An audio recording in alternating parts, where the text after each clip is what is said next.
Receh Sejarah.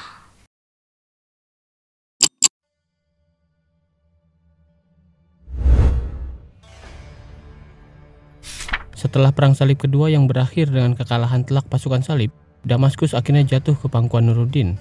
Hal ini membuat wilayah dinasti Zengid meluas dari Mosul hingga tepian Laut Merah. Persaingan antara kerajaan Yerusalem dan dinasti Zengid pun tak terhindarkan dalam memperebutkan pengaruh di Mesir. Panglima perang Sirkuh yang diutus Nuruddin bergerak menuju Mesir. Begitu pula Raja Amalrik dari Yerusalem.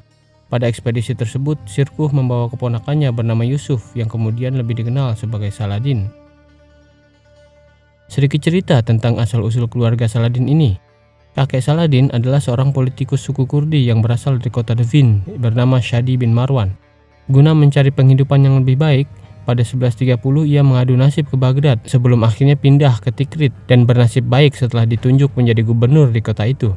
Setelah Shadi mangkat, anaknya Ayub yang merupakan ayah Saladin mewariskan jabatan tersebut. Kedekatan keluarga Saladin dan dinasti Zengid bermula pada 1132. Kala itu terjadi ketidakstabilan politik di tubuh Kesultanan Seljuk selepas mangkatnya Sultan Mahmud II yang berujung pada pecahnya perang saudara. Zengi yang kala itu Atabek Mosul sekaligus Aleppo mencoba memanfaatkan kekacauan itu dengan memancing di air keruh. Ia membawa bala tentaranya ke Baghdad guna berusaha mencaplok kota itu.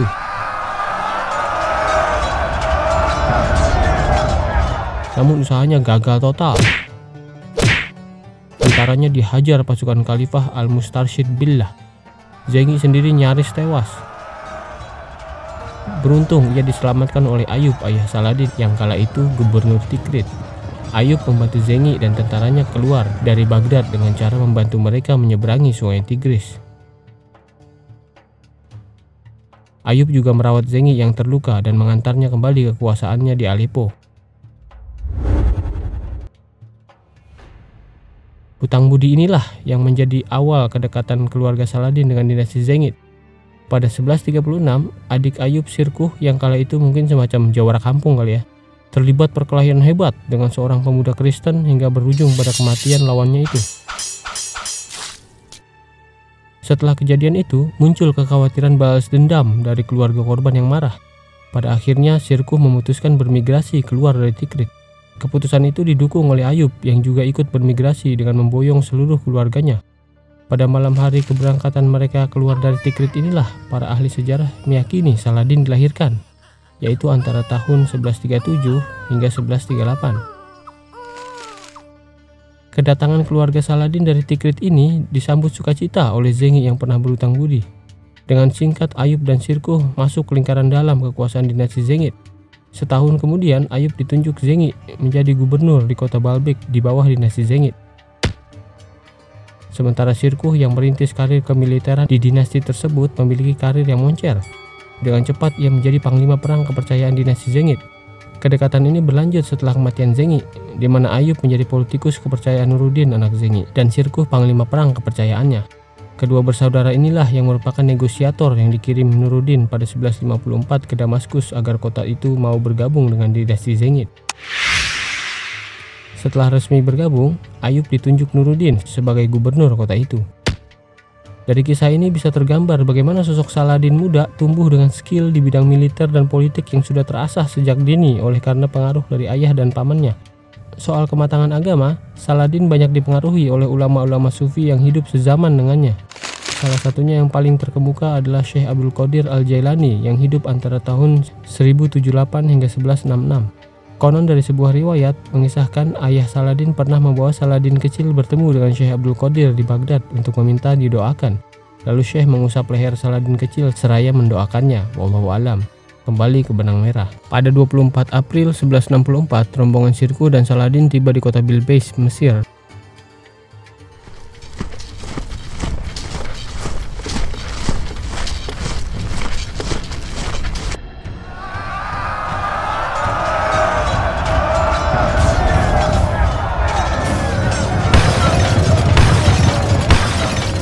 Dan berhasil merebut kota itu. 4 hari kemudian mereka melanjutkan perjalanan menuju Kairo dan lebih dulu sampai sebelum rombongan Amalrik. Di sana pasukan Sirkuh berhasil menumpas pasukan Dirgam dan sekaligus menewaskannya. Setelah itu, sesuai perjanjian, Sirkuh menempatkan Syawar kembali menjadi wazir. Masalah kemudian muncul ketika Syawar merasa urusan Sirkuh di Mesir telah usai dan memintanya kembali ke Damaskus. Namun Sirkuh menolak. Sirkuh mengatakan dirinya hanya menerima perintah dari Nuruddin, bukan dari Syawar. Khawatir dengan gelagat Sirkuh dan curiga ia akan dikudeta lagi seperti yang dilakukan Dirgham, Syawar mengusir paksa Sirkuh. Ia meminta bantuan Amalrik yang ketika itu berada di Askalon dan menjanjikannya uang tunai jika berhasil mengusir Sirkuh. Amalrik pun datang dengan bala tentaranya.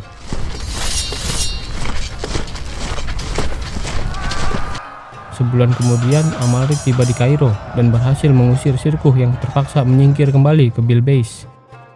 Namun Amalrik dan bala tentaranya mengejar Sirkuh ke Bilbais dan mengepung kota itu selama 3 bulan penuh. Mendengar kabar itu, Nuruddin sangat murka. Ia tak habis pikir dengan manuver Syawar yang menyeberang aliansi dan menyerang balik dirinya. Sebagai pembalasan, ia membawa bala tentaranya ke daerah kekuasaan tentara salib yang memiliki pertahanan paling lemah. Kota yang ia tuju adalah Harim, yang berjarak sekitar 33 km dari Antiok. Pada bulan Agustus 1164, Nuruddin mengepung kota itu dan mulai membombardirnya dengan katapult.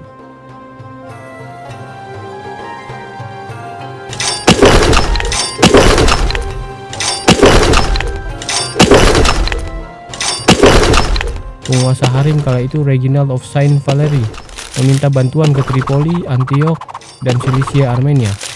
Bantuan pun berdatangan.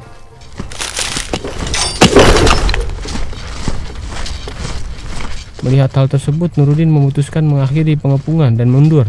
Namun tentara salib yang jumawa tak membiarkan Nuruddin pergi begitu saja. Dengan pedenya mereka mengejar pasukan Nuruddin. Dengan semangat menghabisi pasukan Nuruddin dan mendapatkan harta rampasan perang, mereka terus mengejar hingga akhirnya lupa diri. Saking asiknya, mereka melupakan kedisiplinan barisan dan mulai berpencar-pencar. Pasukan Nuruddin yang terus disiplin merapatkan barisan memanfaatkan kebodohan ini. Mereka berbalik menyerang.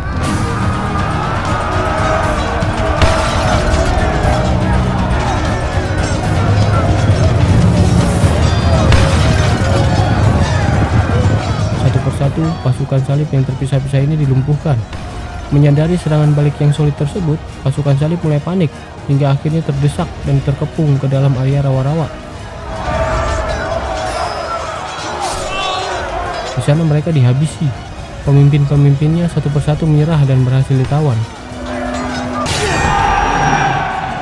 Mereka adalah Raymond III of Tripoli, Bohemond III of Antioch, Jocelyn III of Edessa, Konstantin Kalamanos, gubernur Silisia Armenia, dan seorang bangsawan bernama Hugues VIII of Lusignan, yang merupakan ayah dari Guy of Lusignan, raja terakhir Yerusalem sebelum ditaklukkan Saladin. Kemenangan besar Nuruddin ini beserta rentetan jackpot yang ia bawa pulang sangatlah mencengangkan. Hal tersebut akhirnya membuat ketegangan mereda. Amalrik dan Nuruddin akhirnya sepakat gencatan senjata. Amalrik kembali pulang ke Yerusalem. Nuruddin pun akhirnya menarik Sirkuh kembali ke Damaskus. Semenjak kejadian itu, sikap Nuruddin terhadap Syawar berubah menjadi kecut-kecut pahit. Ia menganggap Syawar politikus busuk bermuka dua yang tak bisa dipercaya. Sedangkan Syawar untuk sementara waktu bisa bernapas lega karena militer-militer asing telah angkat kaki dari negaranya. Hubungan kecut-kecut pahit antara Syawar dan Nuruddin meruncing kembali 3 tahun kemudian pada 1167. Nuruddin mencoba peruntungannya mencaplok Mesir yang baginya sudah sekarat. Kekhalifahan Fatimid yang semakin lemah membuat Mesir bagai apel merah matang menunggu dipetik. Kedatangannya pun dianggap ancaman bagi Syawar yang kembali berkoalisi dengan Amalrik untuk menghadang Sirkuh. Amalrik dan bala tentaranya ternyata lebih dulu sampai di Kairo. Sirkuh pun melakukan manuver untuk menghindari kontak langsung. Ia memutar ke selatan dan menyeberangi sungai Nil menggunakan perahu-perahu kecil. Namun Amalrik mengejarnya. Gabungan tentara Amalrik dan Syawar yang lebih banyak mulai membangun jembatan ponton dan menyeberangi sungai Nil. Sirkuh segera mengatur strategi perang. Ia bergerak ke selatan hingga sampai di dekat kota Al-Ashmunain, berjarak sekitar 250 km dari Kairo.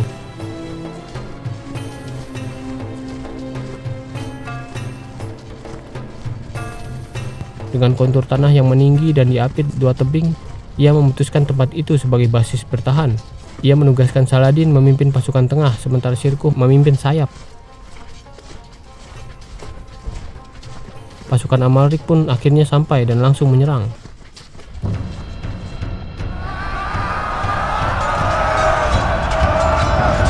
Saladin mengikuti arahan Sirkuh yang menyuruhnya mundur ke atas bukit ketika pasukan Amalrik menyerang. Ketika pasukan Amalrik mulai naik, pasukan sayap yang dipimpin Sirkuh bergerak memutari tebing dan menyerang dari belakang.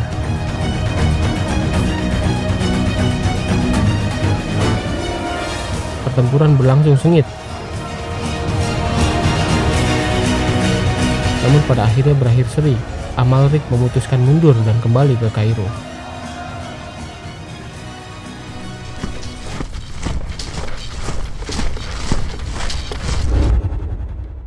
Dari situ Sirkuh berangkat menuju Alexandria.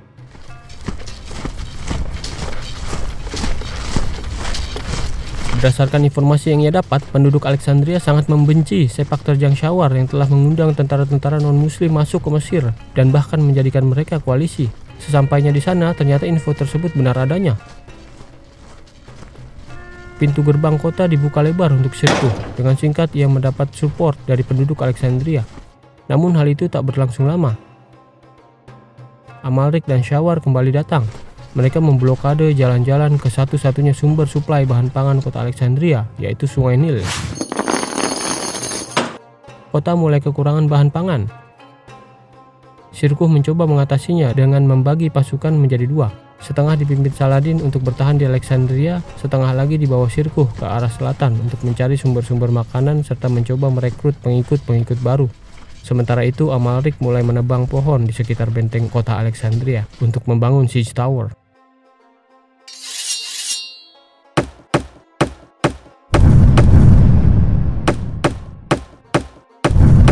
Shawar dan Amalrik berencana untuk menyerbu masuk ke kota itu. Dengan jumlah tentara yang tinggal separuh, Saladin merasa dalam bahaya. Ditambah taktik Shawar yang mengiming-imingi penduduk Alexandria pembebasan pajak jika mereka membuka pintu gerbang untuk dirinya. Satu-satunya harapan Saladin adalah Sirkuh kembali sebelum kota itu diserbu.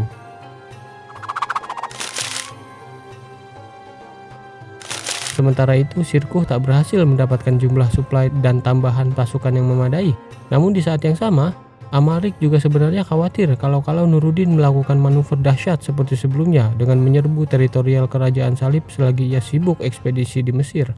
Dengan situasi yang sama-sama kurang menguntungkan itu, Sirkuh mengajukan gencatan senjata. Akhirnya semua sepakat berdamai. Amalrik melepaskan cengkeramannya dari Alexandria dan membakar semua siege tower yang sudah siap pakai.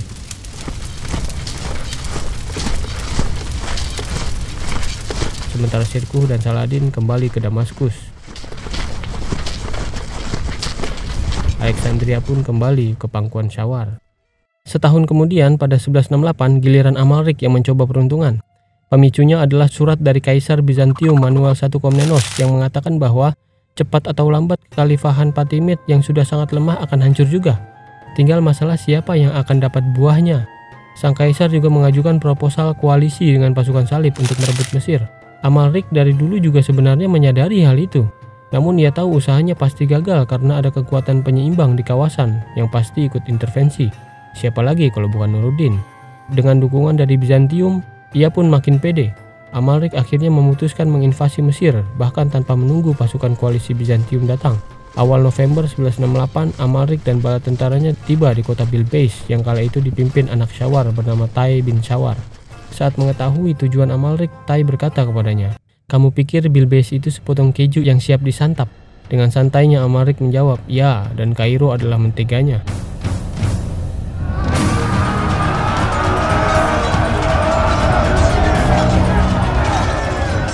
Tak butuh sampai sehari untuk Amalrik merebut dan menjarah kota itu serta menawan Tai. Setelah selesai menjarah Bilbeis, Amalrik bergerak menuju Fustat, ibu kota Mesir sebelum Kairo.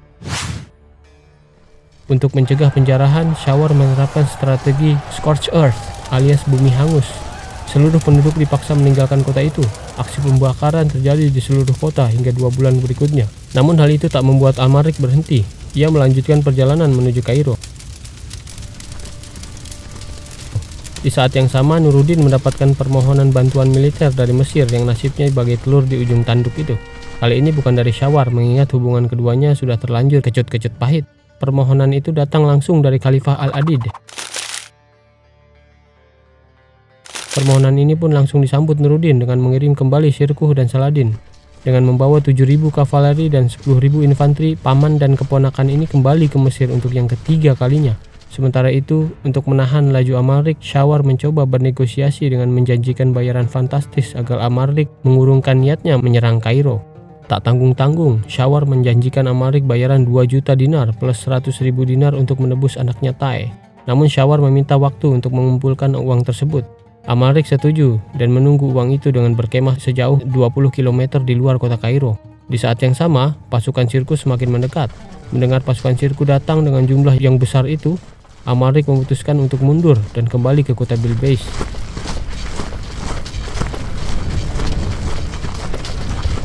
Di sana ia menyandra 12.000 kaum muslimin. Ia sudi pergi dan melepaskan sandera dengan 2 syarat, yaitu uang yang dijanjikan Shawar diserahkan kepadanya dan jaminan pasukan sirkuh tak menyerang sepanjang perjalanan pulang. Kesepakatan pun akhirnya tercapai. 12.000 sandera dilepas Amalrik termasuk Tai, anak Shawar. Amalrik pun melenggang pulang ke Yerusalem dengan menggondol jackpot 2,1 juta dinar.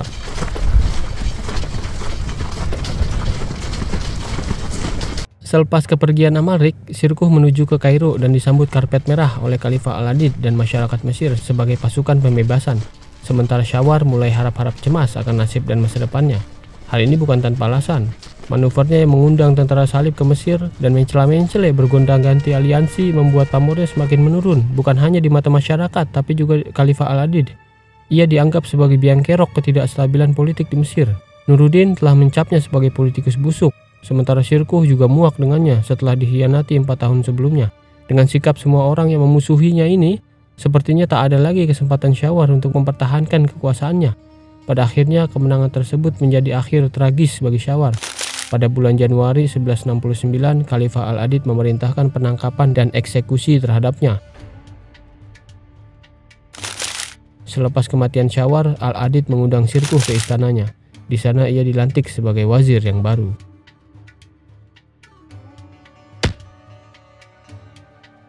Namun sirkuh tak sampai lama menjadi wazir. 3 bulan setelah dilantik, pada suatu malam, selepas makan malam, ia mandi air hangat. Sedang asik-asiknya mandi, tiba-tiba ia terkena serangan jantung dan meninggal dunia. 3 hari selepas kematiannya, Al-Adid memanggil Saladin ke istananya. Pada 26 Maret 1169, Saladin yang kala itu berumur 32 tahun resmi dilantik sebagai wazir yang baru. Segera setelah pengangkatannya, intrik-intrik politik dan pemberontakan mulai menyeruak. Hal ini tidaklah mengherankan karena posisi Saladin sebagai wazir di Mesir sangatlah unik. Ia yang seorang Sunni dan membaiat kepada Khalifah Sunni Abbasiyah di Baghdad, kini juga memiliki atasan khalifah yang seorang Syiah di Mesir. Selain itu, Saladin juga tetap menghormati Nuruddin sebagai atasannya. Hal ini menjadikan Saladin pelayan bagi 3 tuan sekaligus yang membuat posisinya cukup complicated. Di Mesir pun tak semua orang menyukainya. Tercatat sebanyak 50.000 tentara Afrika kulit hitam yang sangat loyal kepada kekhalifahan Fatimid memprotes pengangkatan Saladin yang dianggap orang asing sebagai wazir. Pada 23 Agustus 1169 mereka memberontak. Namun Saladin berhasil menumpasnya. Pada 1170, Nuruddin mengirim Ayub, ayah Saladin, atas permintaan Saladin untuk bergabung ke Mesir. Rombongan ini juga membawa pesan dari Khalifah Al-Mustanjid di Baghdad agar Saladin menggulingkan Al-Adid dan mendeklarasikan baiat hanya kepada satu khalifah, yaitu Abbasiyah di Baghdad. Namun Saladin tidak melakukannya. Keruntuhan Fatimid akhirnya datang secara alamiah ketika pada 13 September 1171, Al-Adid yang kala itu berumur 20 tahun meninggal dunia. Selepas kematiannya, Saladin mendeklarasikan baiatnya kepada kekhalifahan Sunni Abbasiyah di Baghdad, sekaligus menjadikan Mesir bagian dari teritorial dinasti Zengid dan bergelar Sultan Mesir. Sebagai simbol kesetiaannya kepada Nuruddin, Saladin memberikan hadiah 60.000 dinar kepadanya. Dengan demikian, maka berakhirlah dualisme kekhalifahan Islam yang telah berlangsung selama 262 tahun. Persatuan ini pun membuat Nuruddin sumringah. Dinasti Zengid yang kini membentang dari Mosul hingga Mesir menjadikannya penguasa adidaya di kawasan Levant. Matanya kini mulai tertuju pada satu kota yang telah menjadi impian ayahnya sejak dinasti itu berdiri, yaitu Yerusalem. Namun takdir tak mengizinkannya meneruskan perjuangan merebut kembali Yerusalem. Pada 6 Mei 1174, ia jatuh sakit selepas bermain polo. Tenggorokannya meradang, amandel atau tonsilnya membengkak. hingga menghalangi saluran tenggorokannya. Kondisinya semakin parah hingga mengalami angina di bagian tenggorokan dan dada. Dokternya menyuruhnya terapi bekam, namun ia menolak dengan alasan sudah tua. 9 hari kemudian pada 15 Mei 1174 ia pun menghadap Sang Khalik. Kematian Nuruddin ditangkap sebagai peluang emas bagi Amalrik untuk menyerang teritorial Damaskus yang mengalami kekosongan kepemimpinan. Ia segera mengepung kota Banias.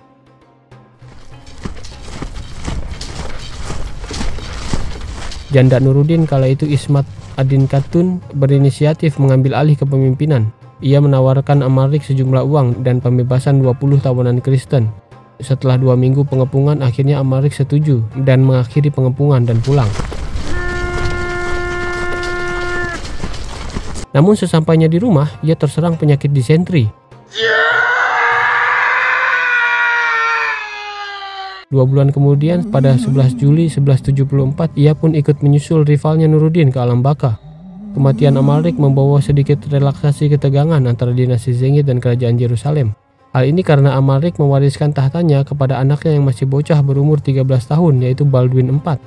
Selain masih bocah, Baldwin IV juga mengidap penyakit kusta yang membuat umurnya pendek. Sang raja yang masih di bawah umur dan mengidap penyakit itu jelas tak kompeten melancarkan serangan-serangan agresif seperti bapaknya. Setidaknya untuk sementara waktu. Seorang wakil raja pun ditunjuk untuk mendampingi Baldwin IV hingga dewasa. Ia adalah Raymond III of Tripoli. Sementara di tubuh dinasti Zengid sendiri, kematian Nuruddin tak ayal memicu konflik internal. Ini karena Nuruddin adalah figur terkuat di dinasti Zengid sekaligus sosok nomor 1. Tak ada sosok yang lebih karismatik dan dihormati di dinasti Zengid selain Nuruddin. Kematiannya pun meninggalkan celah besar yang tak bisa diisi oleh penerusnya, yaitu anaknya yang masih bocah berumur 11 tahun, Al-Salih Ismail Al-Malik. Dengan singkat, terjadilah persaingan internal di antara petinggi dinasti Zengid untuk memperebutkan Damaskus. Sementara itu di Mesir, Saladin sangat terpukul dengan kematian Nuruddin atasannya. Hal ini karena Saladin memiliki visi yang sama dengan Nuruddin, yaitu jihad melawan tentara salib dan merebut kembali Yerusalem.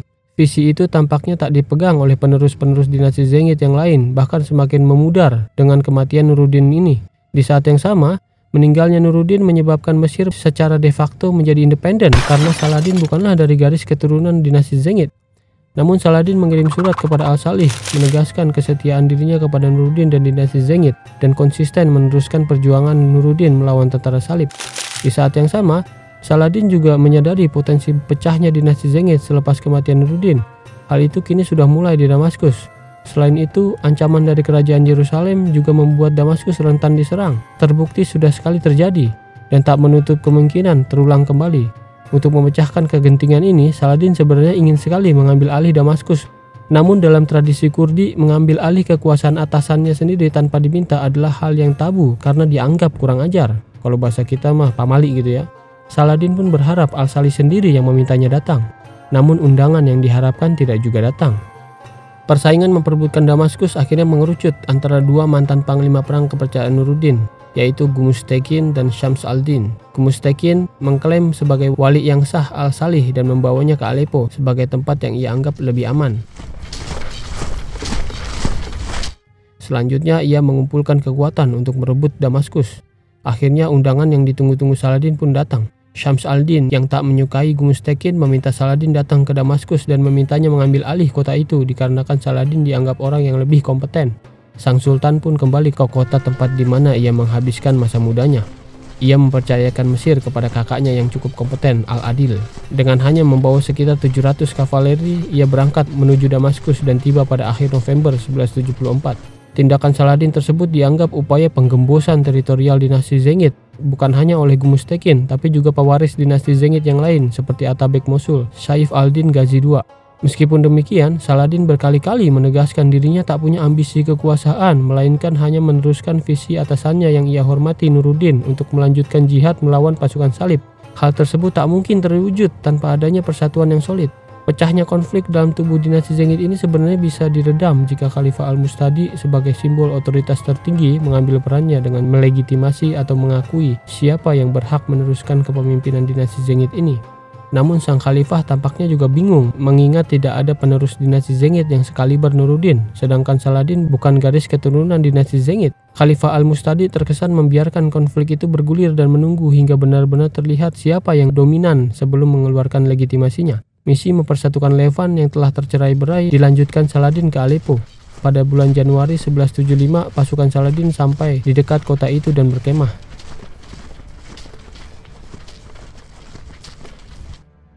Gumustakin yang merasa terancam menyewa asasin untuk membunuh Saladin. Pada suatu malam, asasin tersebut berhasil masuk ke area tenda Saladin.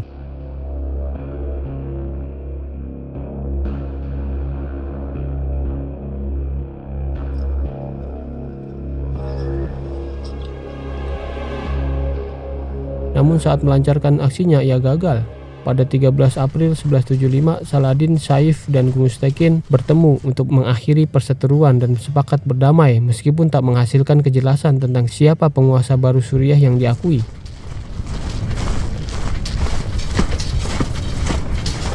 Barulah sebulan kemudian Khalifah Al-Mustadi mengeluarkan statement bahwa penguasa sah Suriah dan Mesir adalah Sultan Saladin. Atas statement khalifah tersebut, ternyata Saif tidak terima. Pada awal 1176, Saif bergerak menuju Aleppo guna mencaplok kota itu. Sultan Saladin dan bala tentaranya bergerak untuk mencegahnya. Kedua tentara ini bertemu di Tel As-Sultan. Pertempuran pun pecah.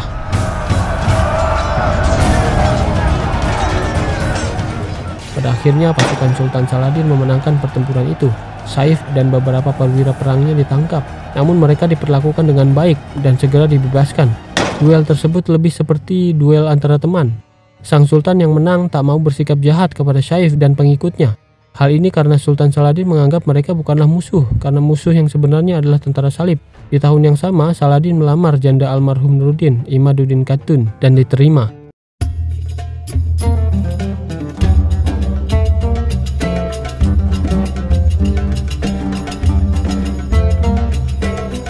Pernikahan yang dianggap para ahli sejarah sebagai pernikahan politik ini mempererat loyalitas para pengikut-pengikut Nuruddin dan memperkuat legitimasi Saladin sebagai penerus Nuruddin.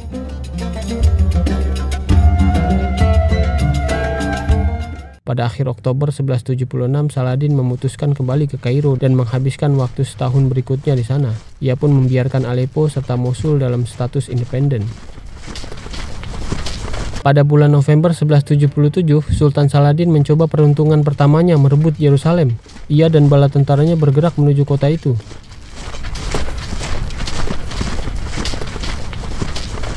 Mendengar kabar itu, Baldwin IV bergerak menuju Askalon untuk menghadang laju Saladin. Baldwin kala itu sudah full time sebagai raja tanpa wali lagi karena usianya telah menginjak 16 tahun. Dalam tradisi zaman itu, anak laki-laki dianggap dewasa setelah menginjak usia 15 tahun. Baldwin dan tentaranya berhasil mencapai Askalon sebelum Saladin datang. Baldwin lalu mengirim pesan kepada Panglima Knight Templar Odo de Saint-Amand yang berbasis di Gaza untuk bergabung dan menyerang pasukan Saladin. Knight Templar adalah pasukan khusus yang tunduk langsung pada perintah Paus yang memiliki tugas utama mengamankan jalur para peziarah Kristen ke Yerusalem. Mereka bermarkas di Gaza. Namun rupanya Saladin sudah mengepung Gaza terlebih dahulu.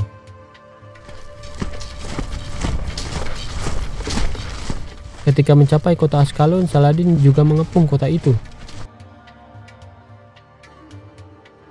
Berdasarkan perhitungannya, pasukan Knight Templar dan pasukan Baldwin di Askalon tak terlalu banyak, sehingga ia meninggalkan sebagian kecil pasukannya di dua kota tersebut. Sementara ia sendiri melanjutkan perjalanan ke Yerusalem dengan pasukan yang tersisa. Yakin akan perjalanannya yang mulus dan aman dikarenakan Baldwin IV sudah terkepung di Askalon, Saladin mengizinkan pasukannya berpencar-pencar guna mencari suplai. Beberapa di antara mereka bahkan melepaskan baju perang dan senjatanya. Nampaknya sang Sultan salah perhitungan. Jumlah pasukan yang ia tinggalkan di Gaza dan Askalon terlalu sedikit.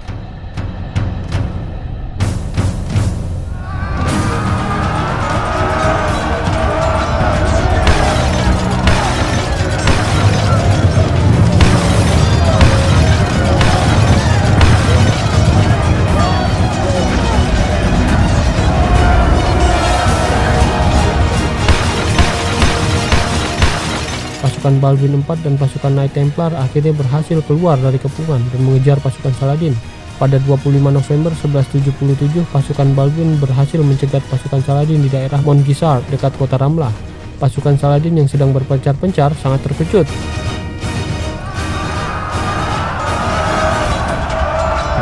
Serangan mendadak itu datang seperti badai. Dengan singkat mereka menghajar pasukan Saladin yang tak siap tempur.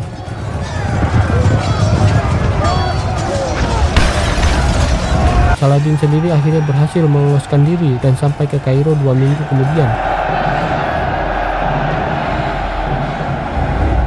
Sekitar 2.000 pasukan Saladin gugur pada pertempuran itu, sementara di pihak Kristen sendiri kehilangan sekitar 1.100 pasukan. Pada Oktober 1178, Baldwin IV memerintahkan pembangunan benteng baru bernama Jacob's Ford di sebelah utara Danau Tiberias, persis di seberang Sungai Jordan. Tujuannya adalah sebagai pos pertahanan yang menghadap ke Damaskus, sekaligus sebagai basis menyerang jika suatu waktu dibutuhkan.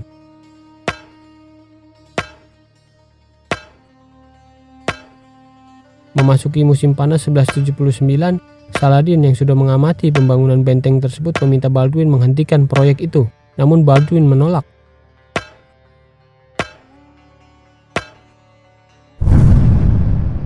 Pada 10 Juni 1179, pasukan Baldwin melihat pasukan Saladin berkemah tak jauh dari benteng yang baru jadi itu. Baldwin memutuskan ofensif.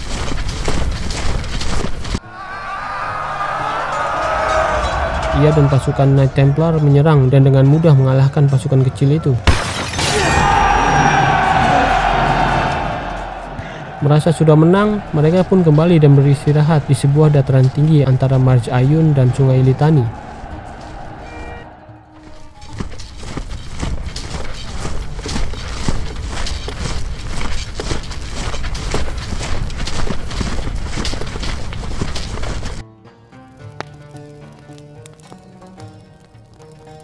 Rupanya pasukan besar Saladin baru bergerak di malam harinya untuk mengintai pasukan Baldwin yang lengah ini. Menjelang subuh, mereka melakukan serangan mendadak. Pasukan Baldwin yang sedang enak-enaknya istirahat sangat terkejut dan tak siap melakukan perlawanan.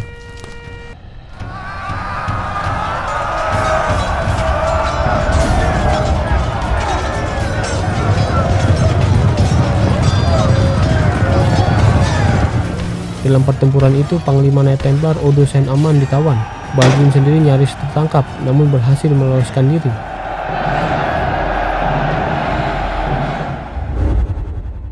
Setelah Baldwin pergi, Saladin mengepung benteng Jacob Ford. Ia menawar 100.000 dinar agar benteng itu diserahkan kepadanya, namun ditolak.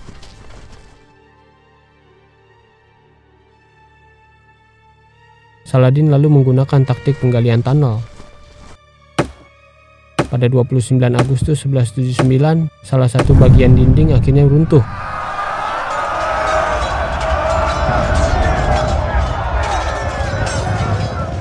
Pasukan Saladin pun menyerbu masuk dan menghancurkan benteng tersebut.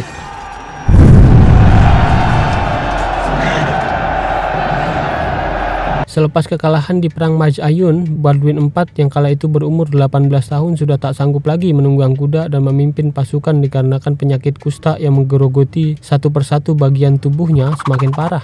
Pada bulan Mei 1180, akhirnya ia sepakat berdamai dengan Saladin yang disambut baik oleh sang sultan. Kesepakatan damai itu berlangsung selama 10 tahun, 10 bulan, dan 10 hari sesuai tradisi di zaman itu. Kesepakatan damai ini menguntungkan kedua belah pihak. Di pihak Baldwin, setidaknya hal ini menjamin Yerusalem tetap berada di bawah kendali Kristen setidaknya untuk 10 tahun ke depan. Di pihak Saladin, ia bisa mengalihkan fokusnya untuk mempersatukan Suriah yang kini masih terpecah, khususnya Aleppo dan Mosul.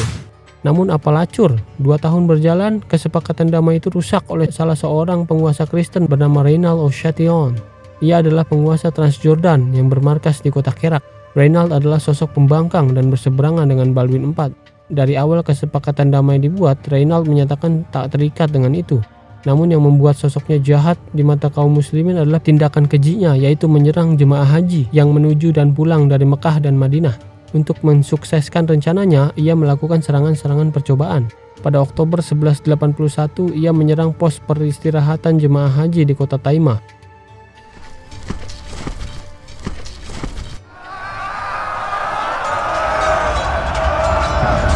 Namun tak lama kemudian pasukan respon cepat datang dari Damaskus yang dipimpin keponakan Saladin bernama Faruk Shah. Setelah kejadian ini, Saladin mengirim nota protes kepada Baldwin yang direspon dengan mengirim peringatan kepada Reynald.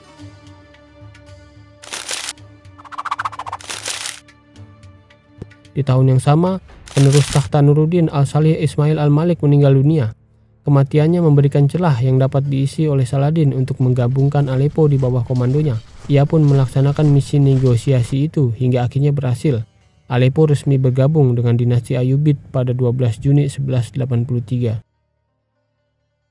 Namun di tahun yang sama, Reynald kembali berulah. Pada musim haji tahun tersebut, yaitu antara bulan Januari hingga April 1183, ia memerintahkan sebuah penyerangan kembali terhadap rombongan jemaah haji dengan cara yang belum pernah terjadi sebelumnya. Paham bahwa penyerangan lewat darat sulit berhasil dikarenakan intervensi dari pasukan Damaskus, kali ini ia menyerang Jazirah Arab menggunakan jalur Laut Merah.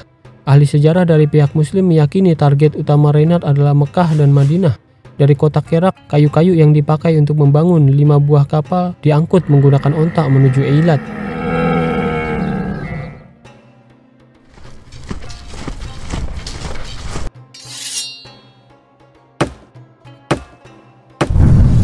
Sesampainya di sana, ia mengepung benteng kota itu.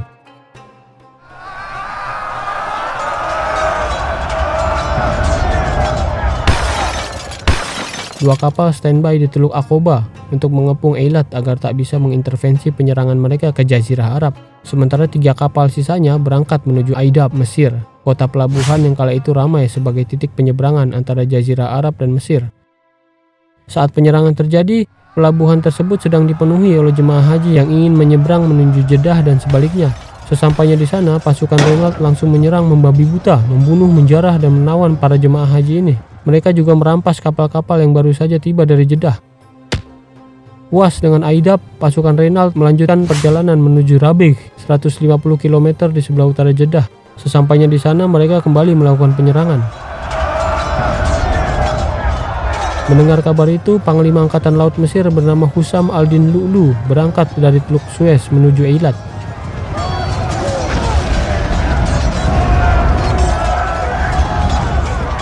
Sesampainya di sana, pasukan Lu'lu berhasil menghancurkan para pengepung dan membebaskan Eilat.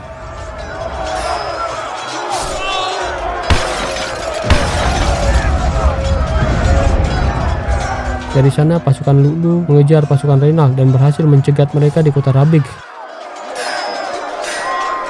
dan langsung menghajar mereka. Pasukan Reynald yang kewalahan melarikan diri melalui jalur darat, namun pasukan Lu'lu mengejar mereka. Pada akhirnya 170 pelaku berhasil diringkus. Seluruh jemaah haji yang ditawan dibebaskan, dan seluruh harta mereka yang sempat dirampas dikembalikan. Sementara itu 170 pasukan Reynald yang ditangkap dibawa ke Mesir. Saladin yang kala itu berada di Suriah sangat marah mendapat laporan ini. Ia langsung memerintahkan eksekusi mati kepada semua para pelaku keji yang telah berani menyerang jemaah haji tersebut. Hukuman itu bagi Saladin juga sebagai peringatan bahwa ia tak akan mentoleransi kejahatan semacam itu lagi di masa yang akan datang.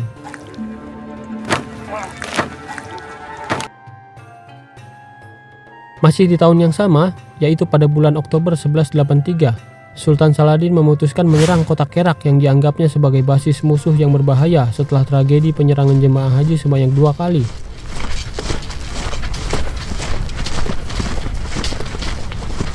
Saladin mengepung kota itu dan mulai membombardirnya dengan katapult.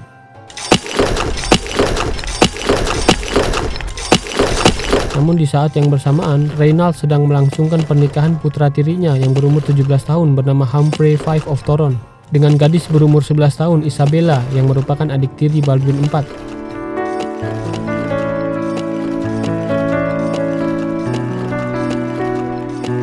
Katapult pasukan Saladin tak henti-hentinya melontarkan batu-batu ke dinding kota Kerak.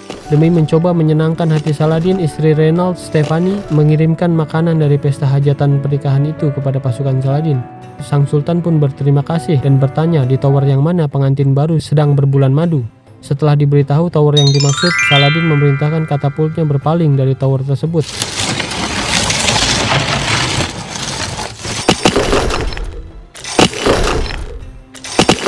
Namun Saladin akhirnya memutuskan mengakhiri pengepungan pada Desember 1183 ketika ia mendengar bahwa pasukan pembebasan dari Yerusalem datang.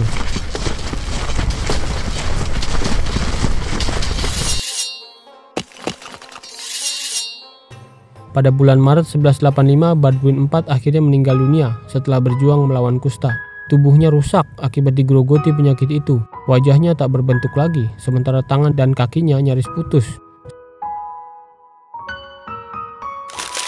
Selepas kematiannya, keponakannya yang berusia 6 tahun Baldwin V naik tahta. Ia adalah anak dari Sibylla, kakak Baldwin, dari pernikahannya dengan suami terdahulu, yaitu William of Montferrat. Sementara itu, pada bulan Desember 1185, Sultan Saladin jatuh sakit. Ia mengalami apa yang disebut sebagai quartan fever atau demam kuartan, di mana setiap 4 hari sekali menimbulkan paroksismal. Saat sedang sakit, kabar duka datang dari Damaskus.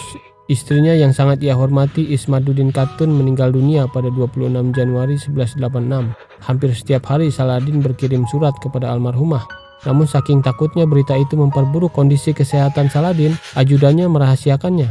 Akhirnya setelah 2,5 bulan sakit, Sultan Saladin kembali sehat walafiat. Berita duka itu pun dibuka kepadanya, yang direspon dengan ekspresi muram lalu menyendiri. Sementara itu, pada bulan Agustus 1186, Baldwin V meninggal dunia. Raja bocah itu meninggal dengan sebab yang misterius. Konon menurut legenda, ia tewas dibunuh ibunya sendiri, Sibylla, dikarenakan ia mengetahui anaknya Baldwin V juga menderita lepra. Tak mau melihat anaknya hidup menderita seperti kakaknya, ia membunuhnya dengan racun. Namun kisah yang sebenarnya hanya Tuhan yang tahu. Selepas kematian Baldwin V, tak ada lagi pewaris tahta kerajaan Yerusalem kecuali Sibylla sendiri. Ia pun kemudian dilantik sebagai ratu. Setelah itu Sibylla melantik suaminya, Guy of Lusignan, sebagai raja.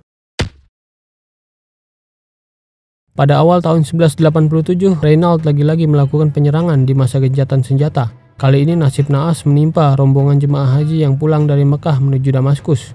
Rombongan yang membawa sekitar 400 ekor unta ini juga membawa banyak barang-barang berharga.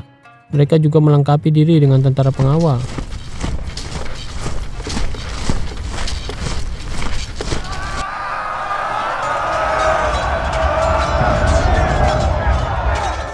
Namun pasukan Reynald yang menyergap mereka berhasil membunuh semua pasukan pengawal tersebut dan menawan para rombongan serta merampas semua harta mereka.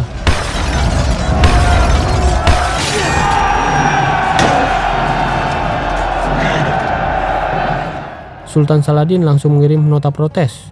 Sang Sultan meminta Reynald membebaskan semua sandera, mengembalikan semua harta rampasan, dan membayar denda karena melanggar perjanjian damai yang kali ini adalah pelanggaran yang ketiga kalinya. Namun Reynald menolak dengan membalas pesan itu dengan nada ejekan. Mintalah itu kepada Nabi Muhammad kalian. Berang dengan sikap Reynald, Saladin lalu mengirim surat kepada Guy, Raja Yerusalem yang merupakan atasan Reynald, agar memerintahkan Reynald mengabulkan tuntutannya. Raja Guy setuju dan meminta yang bersangkutan menuruti permintaan Saladin. Lagi-lagi Reynald membangkang dan menyatakan untuk yang kesekian kalinya kalau ia tak terikat perjanjian damai dengan kaum muslimin. Disinilah sumpah Sultan Saladin yang terkenal terucap. Ia bersumpah jika berhasil menangkap Reynald, ia akan membunuhnya dengan pedangnya sendiri. Selain itu, pelanggaran yang ketiga kalinya ini juga secara otomatis membatalkan perjanjian damai yang sedang berlangsung. Tindakan ceroboh Reynald ini bagai membangunkan macan tidur. Saladin pun mengirim instruksi ke seluruh kota di penjuru Mesir dan Suriah untuk mengangkat senjata. Seluruh tentara Saladin yang diperkirakan sekitar 30 ribuan orang mulai berdatangan dari penjuru Mesir dan Suriah dan berkumpul di kota Busra. Mereka terdiri dari 12.000 kavaleri yang di dalamnya termasuk pemanah-pemanah berkuda dan 18.000 infanteri.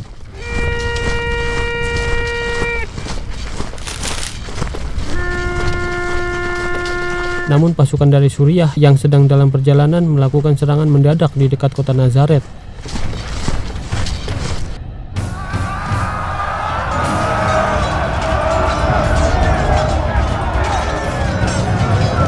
Pasukan Saladin yang jauh lebih banyak menghabisi 130 ksatria Templar.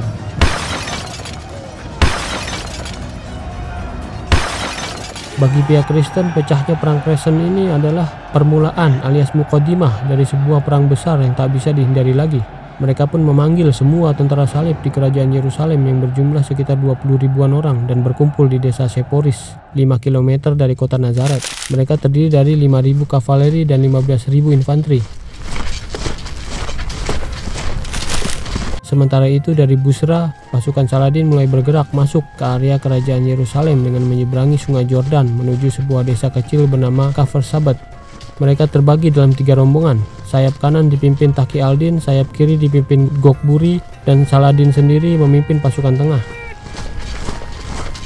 Dalam perjalanan mereka juga mengepung benteng kota Tiberias yang berada di bibir danau Tiberias. Kota itu kebetulan adalah tempat tinggal istri dari Raymond III of Tripoli, Shiva. Ia pun terjebak di dalam benteng itu. Saladin memilih posisi yang strategis di atas daratan tinggi. Di hadapannya terbentang lembah yang menjadi pilihannya sebagai tempat berperang. Untuk urusan suplai air minum, danau Tiberias yang berjarak 10 km menjadi sumbernya. Sultan Saladin membuat rantai pasokan menggunakan unta yang berbaris dari kampnya menuju danau itu untuk suplai air.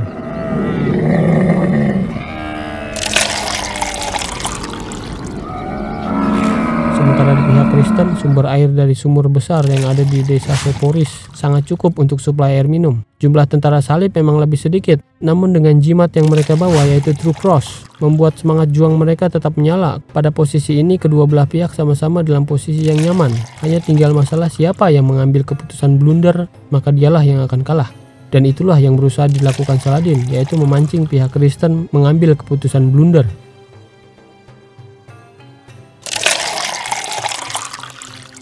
Demi memancing mereka keluar dari Seporis, pada 2 Juli 1187 Saladin memutuskan menyerbu kota Tiberias.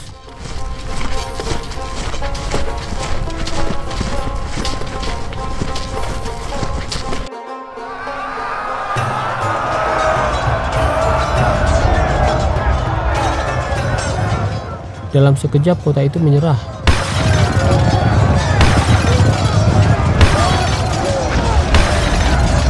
Namun istri Raymond dan 4 anaknya mengunci diri di benteng bagian dalam yang dikelilingi oleh parit. Seorang utusan Kristen dikirim Saladin untuk memberitahukan nasib benteng Tiberias. Saladin berharap pasukan salib bergerak menuju Tiberias untuk membebaskan benteng itu. Mendapat laporan itu, rapat darurat dilakukan pasukan salib. Dalam rapat itu terjadi perdebatan sengit tentang apa yang harus dilakukan untuk merespon jatuhnya Tiberias.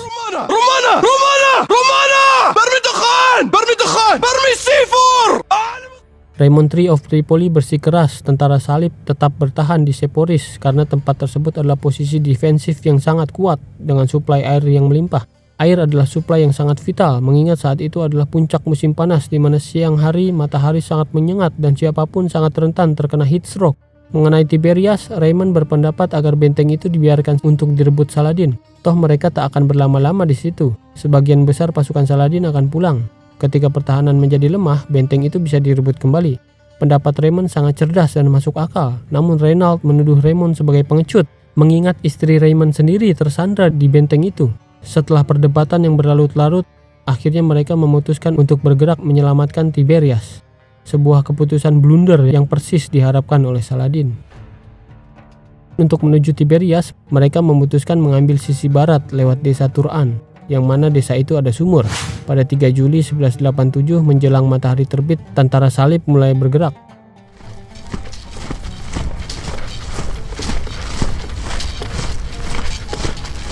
Rombongan depan dipimpin Raymond, rombongan tengah oleh Raja Guy, dan rombongan belakang oleh Balian of Ibelin. Ketika matahari mulai naik, panasnya yang menyengat mulai menguras tenaga dan menimbulkan dahaga yang teramat sangat.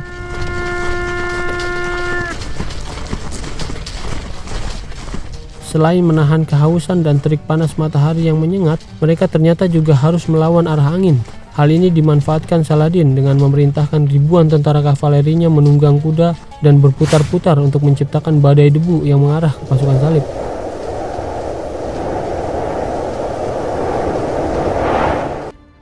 Menjelang tengah hari mereka sampai di desa Turan. Namun naas, ternyata sumur di desa Turan hanyalah sumur kecil dan tak sebesar di Seporis. Sumur kecil itu jelas tidak cukup menyuplai air tentara salib yang jumlahnya puluhan ribu. Namun petaka yang sebenarnya baru datang ketika mereka terpaksa kembali bergerak ke sumber air yang lebih banyak dan terdekat, yaitu desa Hatin yang berjarak sekitar 6 km jauhnya.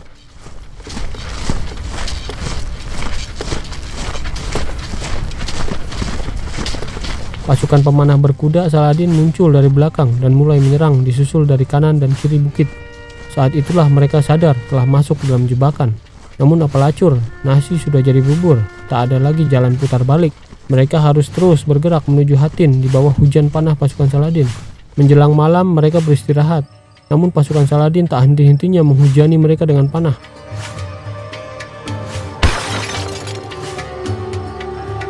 Keesokan harinya, pasukan infanteri Saladin membakar kayu-kayu bakar di area sekitar kemah pasukan salib. Hal tersebut menciptakan asap mengebul yang menyelimuti kem-kem pasukan salib. Mereka pun terpaksa bergerak kembali. Dengan persediaan air yang sudah habis, mereka hanya punya satu tujuan, yaitu sumur di desa Hattin. Ketika mereka sudah mulai mendekati desa itu, Saladin memerintahkan Taqi al-Din menutup jalur. Sementara itu, pasukan infanteri Saladin mulai menyerang dari segala penjuru. Bentrok pun tak terhindarkan.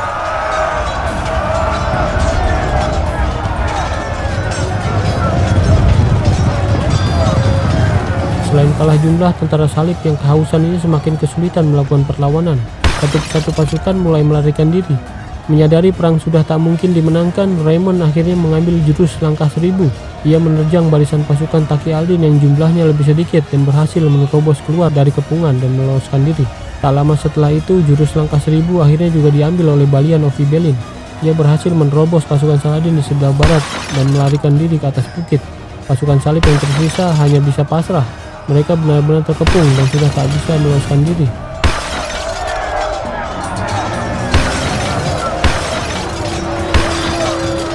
Tak lama kemudian, truk Cross berhasil direbut dan disita. Momen inilah yang membuat mental seluruh pasukan salib hancur lebur, mengingat truk Cross adalah jimat mereka yang sangat penting. Akhirnya dengan sempoyongan akibat kelelahan, Raja Guy memerintahkan semua tentara salib meletakkan senjata dan menyerah. Raja Guy, Reynald, dan Humphrey menjadi tawanan. Perang pun usai.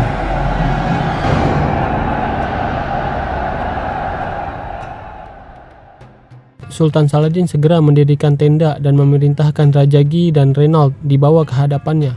Pertama, ia menginterogasi Reynald dengan bertanya, "Berapa kali Anda bersumpah lalu mengingkarinya dan berapa kali Anda membuat perjanjian dan tak menghormatinya?" Sepertinya ini adalah pertanyaan kunci dari sang sultan yang bisa menyelamatkan nyawa Reynald jika ia merespon jawaban itu dengan baik. Namun Reynald yang tak menyadari bahwa Saladin telah bersumpah akan membunuhnya dengan pedangnya sendiri memberikan jawaban sembrono. Ia menjawab, "Semua raja melakukan itu. Saya hanya melakukan yang sepatutnya, tak lebih." Ada dua kesalahan dari jawaban Reynald. Yang pertama, ia bukanlah raja, melainkan bawahan raja yang setara gubernur. Yang kedua, ia sama sekali tak menunjukkan rasa penyesalannya atas 3 kejahatan penyerangan jemaah haji di masa perjanjian damai.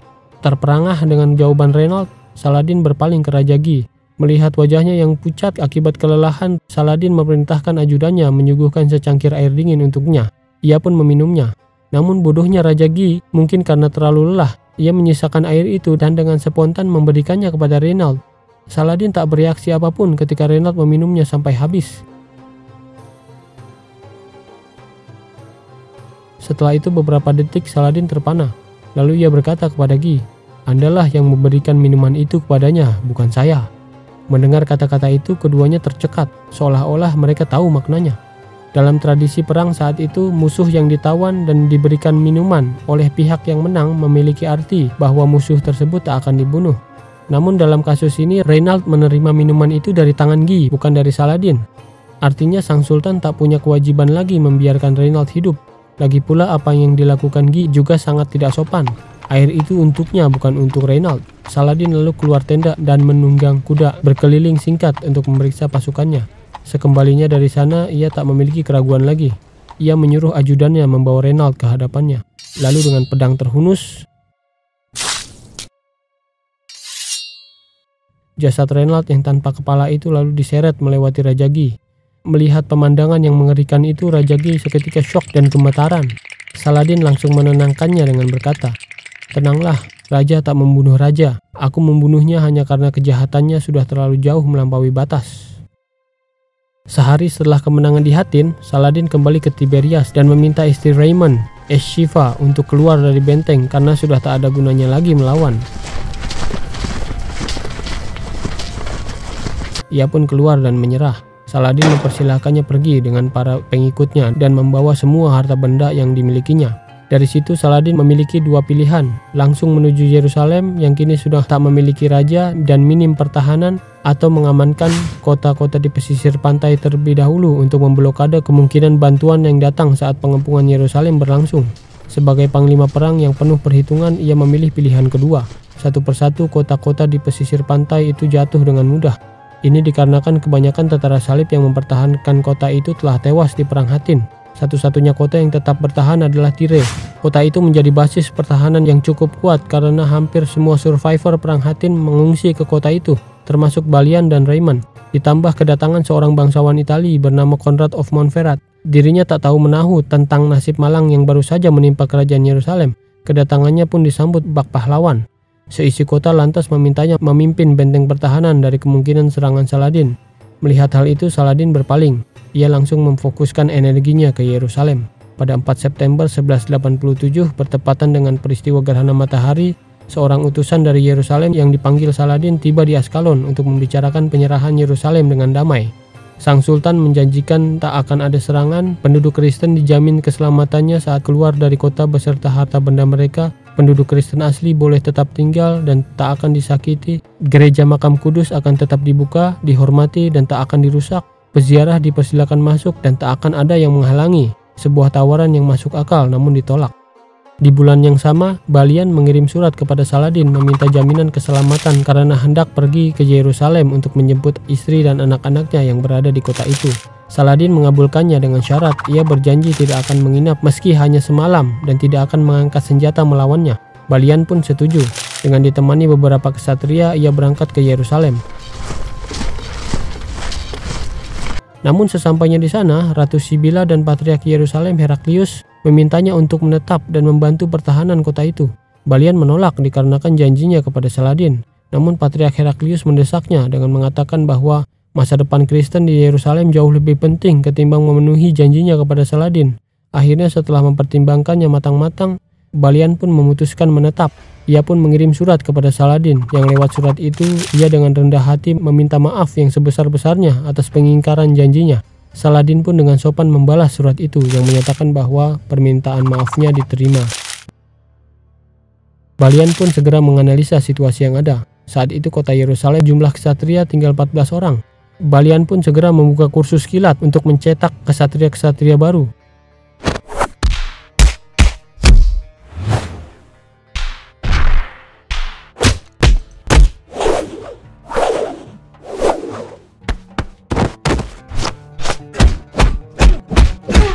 Dalam waktu kurang dari sebulan, ia mencetak 60 ksatria baru. Stok makanan tak lupa diamankan untuk kemungkinan pengepungan yang panjang. Selanjutnya, ia dan seluruh penduduk Yerusalem hanya bisa menunggu harap-harap cemas akan kedatangan Saladin. Harapan agar hal itu tak terjadi tetap ada, meskipun kemungkinannya sangat-sangat kecil. Akhirnya pada 20 September 1187, tentara Saladin sebanyak kurang lebih 20.000 orang tiba di Yerusalem.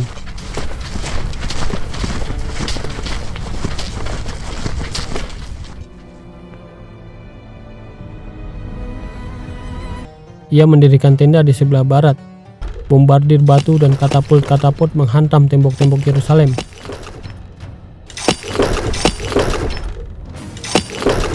Diikuti dengan serangan siege tower.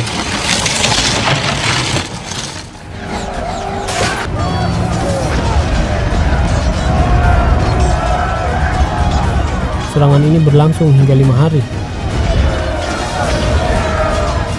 Pada 26 September, Saladin memindahkan kampnya ke sisi Mount of Olives dan memfokuskan serangan dari arah tersebut.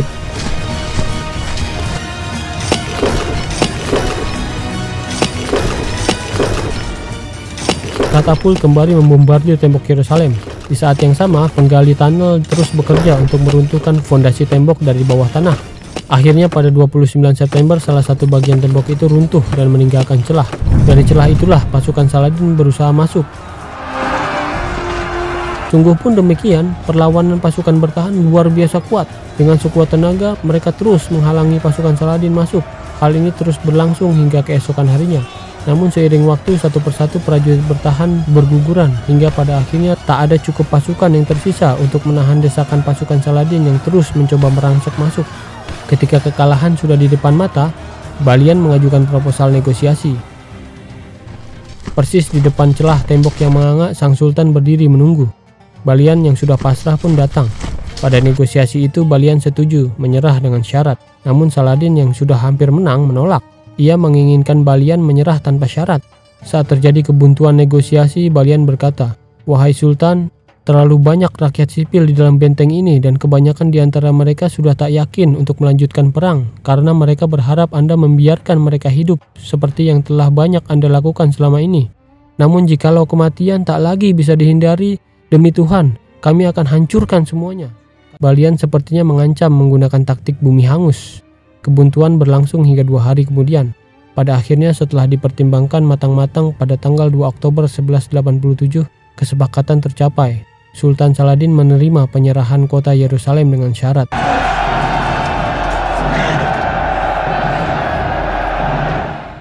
Selanjutnya yang terjadi adalah pertunjukan dari kebaikan hati Saladin. Seluruh istri-istri bangsawan, baik yang suaminya masih hidup maupun yang tewas di perang Hattin, ia bebaskan tanpa membayar tebusan sepeser pun, termasuk Ratu Sibila yang ia persilakan pergi dan bertemu dengan suaminya Gi yang ditawan di Nablus. Penduduk Kristen asli Yerusalem dipersilakan tetap tinggal, sementara pendatang dipersilakan pergi beserta seluruh harta benda yang mereka miliki. Semua gereja termasuk gereja Makam Kudus tak disentuh dan tetap terbuka bagi peziarah Kristen. Patriark Heraklius meminta sejumlah budak kepada Saladin untuk dibebaskan. Ia pun mengabulkannya dan memberikan 700 budak yang kemudian langsung dibebaskan. Balian pun meminta hal yang sama. Saladin lantas memberikannya 500 budak dan juga langsung dibebaskan. Selanjutnya Saladin mengabulkan permintaan pembebasan atas 1000 tawanan perang Kristen secara cuma-cuma. Lalu datanglah Stefani, istri dari mendiang Reynald yang ia bunuh. Saladin juga membebaskannya. Namun Stefani meminta Saladin membebaskan anaknya juga, yaitu Humphrey. Saladin setuju dengan syarat Stefani menyerahkan kota Kerak warisan suaminya itu kepadanya. Stefani pun setuju. Lalu ia kembali ke Kerak dan berkumpul kembali bersama anaknya Humphrey. Namun masalah kemudian muncul ketika Stefani meminta pasukan bertahan di Kerak untuk menyerah kepada Saladin dan mereka menolak. Merasa tak bisa memenuhi janji, Stefani pun menyuruh Humphrey pergi kepada Saladin untuk menjadi tawanan kembali. Melihat kejujuran Stefani, Saladin pun terkesima. Ia lantas membebaskan Humphrey dan menyuruhnya pulang. Dan masih banyak lagi rentetan kebaikan Saladin yang sangat jarang terjadi di zaman itu ketika pasukan penyerang berhasil merebut sebuah kota. Semua rentetan kebaikan inilah yang membuat reputasi Saladin sebagai pemimpin yang baik hati dan pengampun tersebar ke seantero dunia Islam dan Eropa. Suasana di Yerusalem pada hari itu tanggal 2 Oktober 1187 benar-benar bertolak belakang dengan suasana pada 15 Juli 1099 ketika tentara salib merebut kota itu 88 tahun sebelumnya. Kabar jatuhnya Yerusalem pun langsung menyebar ke Eropa dan sampai ke telinga Paus. Reaksi Paus pun mudah ditebak seperti yang sudah-sudah. Pada 29 Oktober 1187, Paus Gregory VIII mengeluarkan Papal Bull alias maklumat Paus untuk mengangkat senjata menyongsong perang salib berikutnya, yaitu perang salib ketiga. Maklumat ini disambut oleh 3 raja Eropa. 2 tahun kemudian pada 1189, ketiga rombongan raja ini mulai bergerak menuju Levant guna merebut kembali Yerusalem. Mereka adalah Raja Philip II dari Prancis, Raja Frederick Barbarossa dari Jerman, dan yang terakhir sekaligus yang paling utama, Raja Richard the Lionheart dari Inggris.